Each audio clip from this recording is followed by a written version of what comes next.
Hitting the sauce kind of hard today, aren't you? No, I got a prescription from Dr. Friday Good Times. Anyway, so what I wanted to show you, if you can see it, is what I did with the leftover piece of pipe.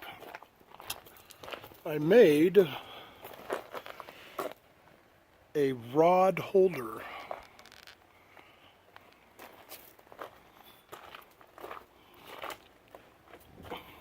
So I just cut a slit right here, and then the rod just seats in just like that, and then it's up and out of the way. To hold it on, just using some zip ties.